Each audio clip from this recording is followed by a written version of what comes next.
तो प्यारे बच्चों, जो टॉपिक है उसका नाम मैंने आपको बताया ही था। टॉपिक का नाम है प्यारे बच्चों करंट, इलेक्ट्रिक करंट। तो let us start electric current. पहले ध्यान से सुनो, फिर इसी चीज़ को मैं लिखूंगा अभी। बेटे देखो, चार्ज के फ्लो होने की rate of flow of charge is called electric current. तो पहली बात समझ में आ गई? बताओ क्या है? द रेट ऑफ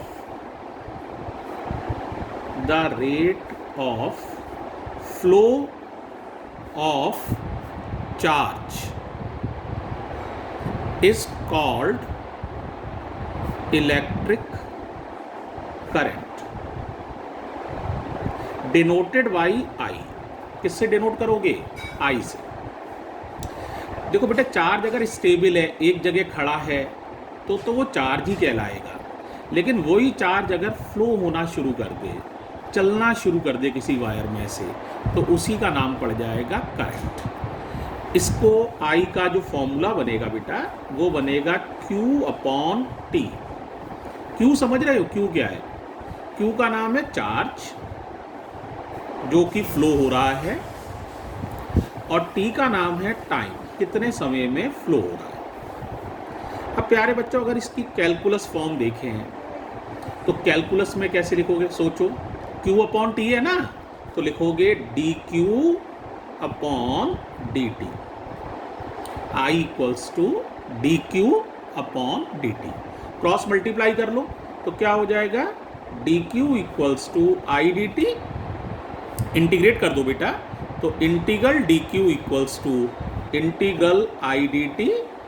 dQ का इंटीग्रल Q हो जाएगा, तो Q का एक और फॉर्मूला हो जाएगा कैलकुलस में, इंटीग्रल IDT। अब कितने फॉर्मूले हो गए सोचो? एक तो ये I का ही था Q/T, एक हो गया I equals to dQ/dt calculus में, और तीसरा हो गया Q equals to integral IDT। अब बच्चों बात आती है करंट की यूनिट की, तो सारे बच्चे ही जानते हैं यूनिट ऑफ करंट जो होती है वो क्या होती है, बताओगे? तो दो यूनिट आप कह सकते हो। Q/T से सोचो, कूलम पर सेकंड हो जाएगी। कूलम पर सेकंड को ही बच्चों कहते हैं एम्पियर। क्या कहते हैं? Ampere, denoted by capital A. Coulomb per second को एम्पियर भी कह सकते हैं, डिनोटेड बाई कैपिटल ए। अगर मैं बात करूं डेफिनेशन ऑफ 1 एम्पियर की, 1 एम्पियर की क्या डेफिनेशन दोगे? तो आसानी से दे सकते हो, डेफिनेशन ऑफ 1 एम्पियर। अच्छा सोचो क्या हो जाएगी? I इक्वल्स टू था ना Q/T, तो Q की वैल्यू ले लो 1 कूलम, T की वैल्यू ले लो 1 सेकेंड। अब सोचो डेफिनेशन क्या हो जाएगी? If 1 coulomb of charge is flowing through any cross section of wire in 1 second, then current flowing through the wire is said to be 1 ampere। मैं एक बार लिख कर भी दिखा रहा हूं ताकि याद हो जाए बेटा। if 1 coulomb of charge is flowing through any cross section of wire, any cross section of wire in 1 second, then current flowing through wire is said to be 1 ampere. बेटे समझ में आई बात? कितनी करंट फ्लो करे? 1 ampere. कितनी देर में flow करे? 1 second में। तो फिर आप उस करंट को 1 एम्पियर कह सकते हो। 1 coulomb of charge is flowing through any cross section of the wire in 1 second, then the current flowing through the wire is said to be 1 ampere. अब प्यारे बच्चों, इसके बाद बात ये आती है, क्या करंट को किसी और तरह भी डिफाइन किया जा सकता है? तो जवाब है हाँ। ध्यान से समझो, आई का फॉर्मूला था ना Q अपॉन टी। अब बच्चों Q का फॉर्मूला फिर तुम्हें पता है NE होता था, याद आ रहा है? Q equals to NE। E का नाम, E की वैल्यू याद है? E की वैल्यू होती थी 1.6 इंटू 10⁻⁻19 कूलम।